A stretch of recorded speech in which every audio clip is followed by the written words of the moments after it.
You wrote a book on how to do this thing and gave a great talk on it, how to do startups. The book's called Make, Bootstrappers Handbook. Yeah. I was wondering if you could go through some of the steps. It's idea, build, launch, grow, monetize, automate, and exit. There's a lot of fascinating ideas in each one. So idea stage. Yeah. How do you find a good idea? So I think you need to be able to spot problems. So for example, you can go in your daily life, like when you wake up and you're like, what is stuff that I'm really annoyed with? That's like in my daily life that doesn't function well. And that's a problem that you can see, okay, maybe that's something I can write code about, code for, and it will make my life easier.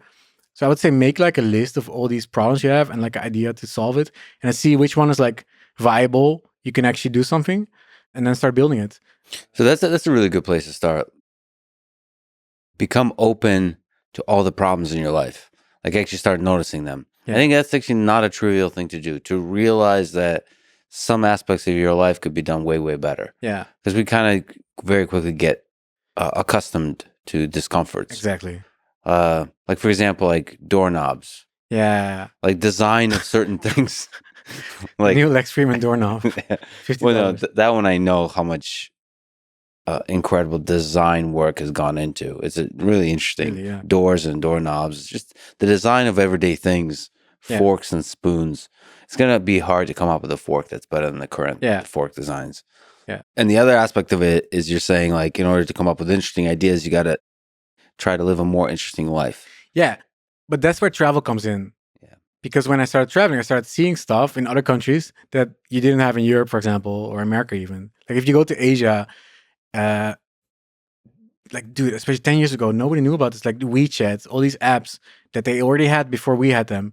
These everything apps, right? Like now Elon's trying to make X this everything app, like WeChat, same thing. Like in Indonesia or Thailand, you have one app that you can order food with, you can order groceries, you can order massage, you can order car mechanic. Anything you can think of is in the app.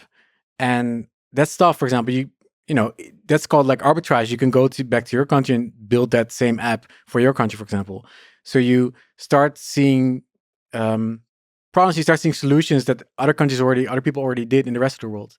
And also traveling in general just gives you more problems because travel is uncomfortable, airports are horrible, airplanes are not comfortable either. There's a lot of problems you start seeing just getting out of your house, But also you can, in the digital world, you can just go into different communities and see what can be improved by in that. Yeah. But what specifically is your process of generating ideas? Do you do idea dumps? Like, do you have a document where you just keep writing? Yeah, I used to have because when I wasn't making money, I was trying to make this list of ideas to see so I need to build. I was thinking statistically already, I need to build all these things, and one of these will work out probably, So I need to have a lot of things to try. And I did that. Right now, I think because I already have money, I can do more things based on technology. So for example, AI, when I found out about when Stable Diffusion came or ChatGPT and stuff, all these things were